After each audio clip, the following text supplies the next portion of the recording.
Hello guys, welcome back to Poke fans की दुनिया। और मैं आज आपको पोकेमॉन सॉल्ड एंड शिल्ड के एपिसोड 51 में क्या हुआ वो बताने वाला हूँ। तो ये पूरा एपिसोड ऐश के जो फारफेश है गैलेरियन उस पर ही बेस्ड है कि वो ट्रेनिंग करता है। तो बिना किसी देर के एपिसोड स्टार्ट करते हैं। तो एपिसोड के स्टार्टिंग में ऐसा होता है कि जो ऐश रहता है वो अपने सारे पोकेमॉन्स के साथ ट्रेनिंग कर रहा होता है, ऐसा दिखाया जाता है। और उसका जो पोकेमॉन चैंपियनशिप में जो रैंक है वो 415 पे पहुंच चुका है और वो सुपर क्लास में आ चुका है वापस से। तो ये ट्रेनिंग करते हुए जो ऐश का गैलेरियन फारफेश है वो अपने जो लीक से जमीन पे वार करता है, जिससे कि सारे जो ऐश के पोकेमॉन ट्रेनिंग करते हुए रहते हैं उसका ध्यान जो ऐश के गैलेरियन फारफेश है उसके ऊपर जाता है। और फिर ऐश बोलता है कि तुम बहुत जोश में हो फारफेश, तुम्हें बहुत सारे बैटल्स करने की की तैयारी कर रहे हो।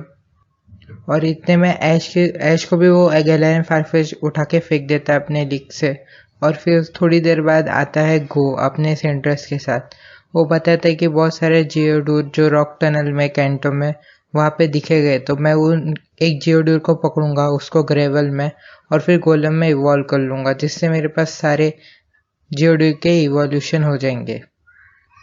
ये सुन के ऐश भी बोलता है वाह अच्छी बात है। और ये भी बोलता है कि जो ऐश का फारफेश है उसको ट्रेनिंग करने के लिए बहुत अच्छी जगह भी मिल जाएगी। तो वो लोग जाते हैं कैंटो के रॉक टनल में।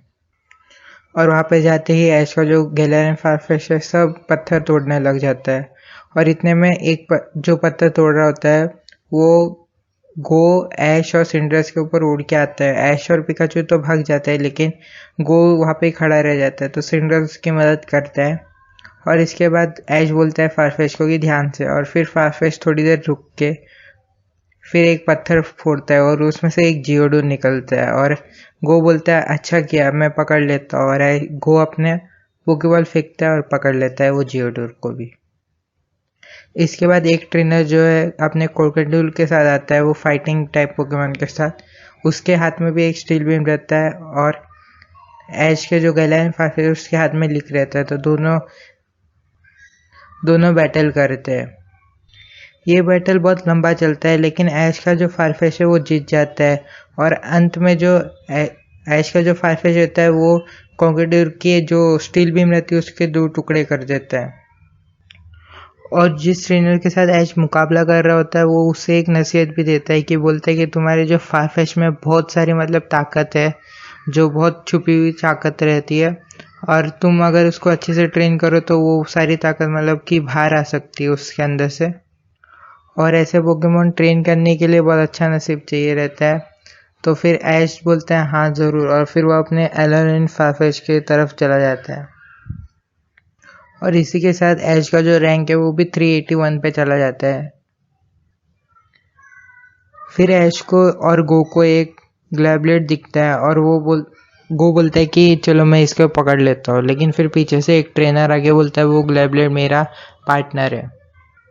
और फिर वो ऐश को बोलता है कि मुझे पता नहीं मैं तुम्हें यहाँ पे नसीहत देने क्यों आया, लेकिन आ गया। और फिर वो अपने ऐश के गैलेरियन फारफेश को बोलता है कि तुम मेरे साथ बैटल करोगे। तो गैलेरियन फारफेश ज़रूर बोलता है बैटल करने के लिए। और ऐश और रिंटो के बीच में बैटल चालू हो जाती है। यहाँ पे ऐश का जो गैलेरियन फारफेश है अटैक पे अटैक करता रहता है लेकिन ग्लैबलेट को एक भी अटैक नहीं लगता। और ग्लैबलेट फिर एक ही अटैक में ऐश के फारफेश को हरा देती है। और इसी के हार के साथ जो ऐश का फारफेश है वो हार जाता है। और जो रिंटो बोलता है वो बोलता है कि तुम्हारे फारफेश में बहुत सारे स्ट्रेंथ तो है, लेकिन वो तुम्हारे साथ तुम्हारी आज्ञा नहीं मानता कि तुम जो बोलने वाले हो उससे पहले ही वो रश कर देता है अटैक करने के लिए। और फिर रिंटो बोलता है कि हाँ फिर हम ज़रूर मिलेंगे, कभी और मैच खेलेंगे और तुम और गैलेरियन फारफेश एक साथ लड़ोगे उसमें। तो फिर ये बोल के वो निकल जाता है वहाँ से। और फिर अगले सीन में हमें दिखा जाता है जो ऐश और पिकाचू लीक लेके आते हैं और उसके साथ ट्रेनिंग करने लगते हैं गैलेरियन फारफेश के साथ और बोलते हैं कि हम लोग अगली बार ज़रूर जीतेंगे। तो यही था एपिसोड 51 में। तो मिलते हैं नेक्स्ट एपिसोड में। Bye bye.